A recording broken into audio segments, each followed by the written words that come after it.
Welcome to or welcome back to my channel. My name is Ipawa and I'm back again with another true crime video. Today we will be talking about the case of Mariette Bosch. Now this case did not happen in Namibia as usual, but it happened in our neighboring country of Botswana. Mariette Bosch was the fourth woman to get executed in Botswana, as well as the first white woman to get executed in Botswana. Now, before we get into the case, I would like to give a warning that I do speak of crimes of a violent and sexual nature, as well as child abuse, so viewer discretion is advised. Mariette Bosch was born in South Africa in 1950 in a wealthy family. It's said that her father was a very rich man. He owned liquor stores all over South Africa, and he made sure that he sent his daughter to the best schools, and she was said to be very well educated. She married a certain Justin Bosch, and they moved to Gaborone, Botswana in 1993. Now, Justin was described as someone that was very arrogant and intimidating. It also says that Justin had cheated on Mariette several times, but they decided to stay together anyway, despite the troubles in their marriage. Now, the place that they moved to in Gaborone, Botswana, was called Park Lane, or as the locals would call it, they called it Pakalane. Now, this place was popular with South Africans looking to settle in Botswana, and it was even referred to as a little Sandton. So the wealthy people that were moving from South Africa moved to Pakalane in Gaborone. The couple had 3 daughters. As they were settling into Pakalane, another couple migrated from South Africa.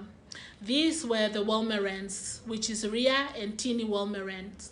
They also had children, and Mariette and Ria became best friends, and they started doing your typical housewife things, and they started taking baking lessons together.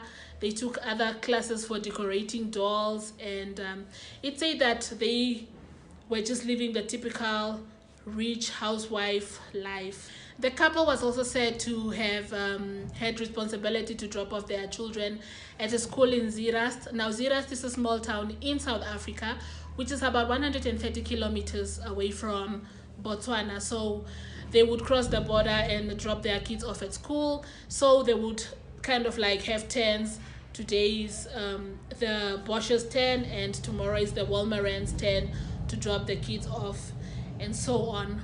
It's also said that Mariette started attending the Dutch Reformed Church in Gaborone, and she kind of became a very influential church member. By the end of 1993, the Wolmerans had trouble in their marriage.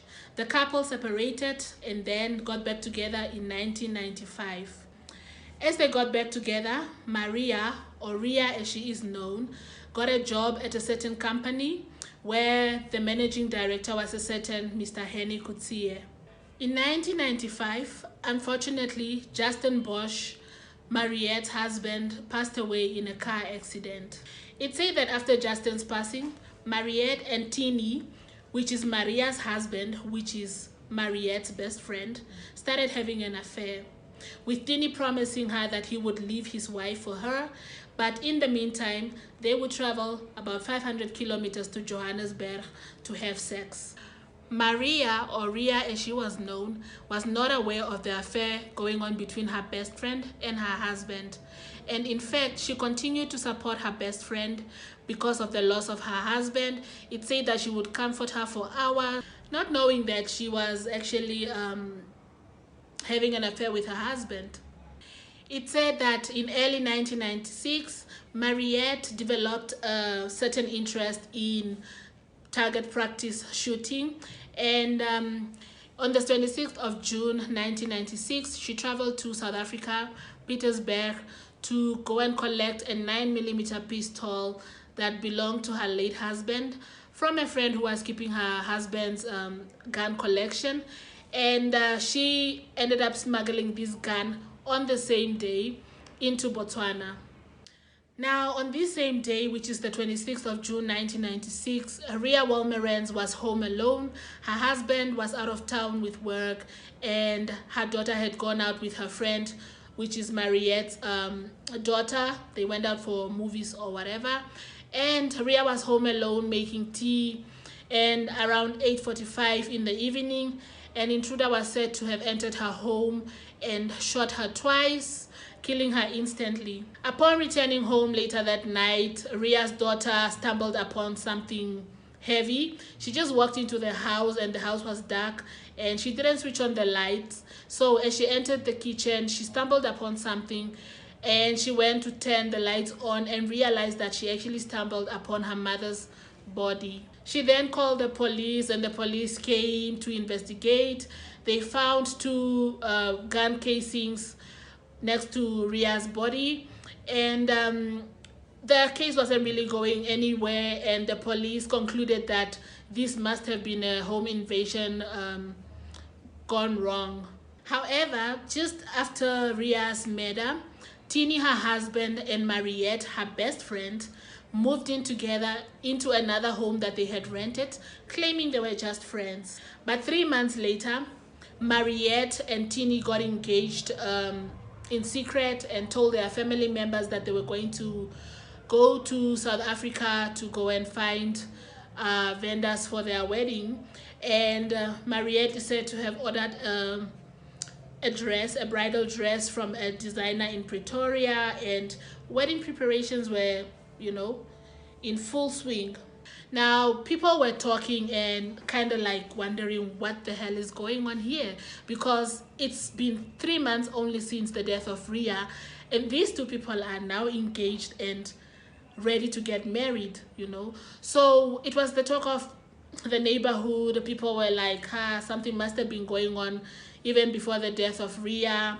And people were gossiping. So right after her engagement to Tini, Mariette gave the gun that she was using for target practice to her brother-in-law, I guess, because this was the husband to her sister-in-law, Judith Bosch, who is the sister of her deceased husband, Justin Bosch.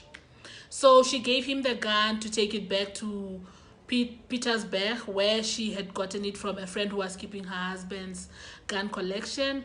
And he agreed to take the gun back into South Africa for her. But her former sister-in-law got suspicious because she knew about the case of Ria, and she was also obviously taken aback by the fact that Mariette was now engaged to Tini, who was Ria's husband. So she took the gun to the police. The police then did some tests on the gun, and it said that it matched the gun that was used to murder Ria Wilmerens. So Mariette Bosch got arrested, and the police informed her about the gun that they had received. And it said that upon her arrest, the first thing she said was, "I hope that the cartridge and the gun don't match." But unfortunately for her, they matched. So Mariette was subsequently arrested for the murder of Ria Wilmerens, and she was kept at the Lobate Correctional Facility. And it said that 10 months after her arrest, she was granted bail, which was posted by her church, the Dutch Reformed Church.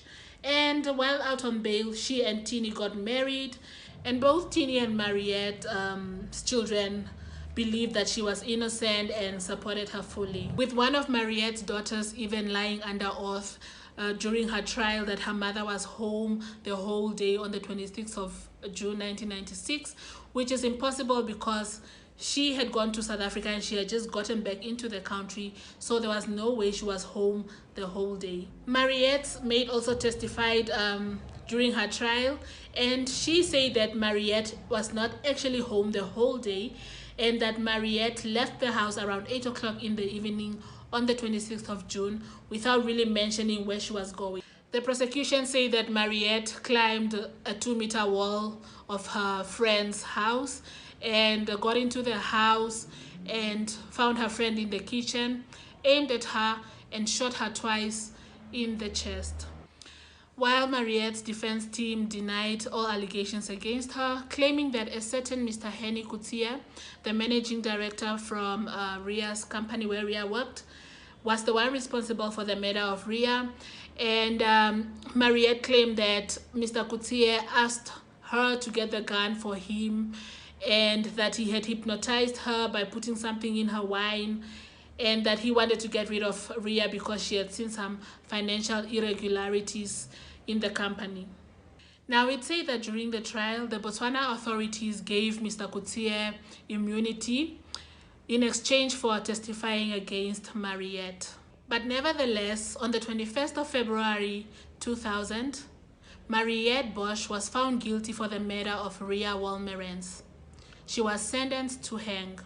Now, for those of you who are not aware of the Botswana capital punishment law, like for any murder-related crime, the death penalty is definitely mandatory unless you have committed this murder under certain circumstances. While awaiting her execution, Mariette was sent to the Botswana Central Prison, but in January 2001, Mariette decided to appeal her sentencing, hiring a British top-notch barrister by the name of Desmond da Silva. Desmond da Silva argued that during the first trial, Mariette's defense was not informed that Henny Coetzee was given immunity to testify against Mariette, and also that it was impossible for Mariette to climb over a 2-meter wall as she was overweight. Now, I'm guessing you guys are asking yourselves, overweight how? Because I mean, her pictures look like she was very thin. Well, it said that while Mariette was in prison, she refused to eat the food that was offered in prison, which was tripe, matangara, or mohodu, or whatever you want to call it, and spinach. She refused to eat any traditional food, opting to starve herself rather.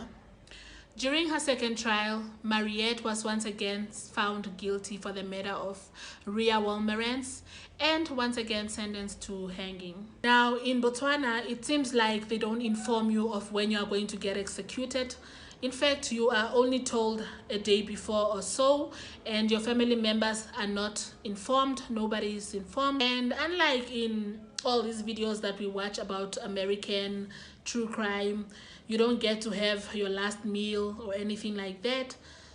It says that Mariette spent her last hours writing letters to her children and Tini. On the 31st of March 2001, Mariette Bosch was hanged. Only 3 people witnessed her death: a prison warden, a prison doctor, and a priest. She had no final words. On the 2nd of April 2001, Tini and the children went to visit Mariette at the Gaborone Maximum Prison, where they were informed that Mariette was already hanged, and they were given her belongings and asked to leave the prison. Alright guys, this was the Mariette Bosch case. Let me know what you think of this case. Do you think Tini was involved? Did he plan this with Mariette? And why was he so overly supportive of this woman that had killed the mother of his children? Why couldn't he wait for the whole trial to play out before he married her? It just seemed a little too much. And yeah, don't play with Botswana though. Don't play with Botswana. So thank you so much for watching. I'll see you again on the next one.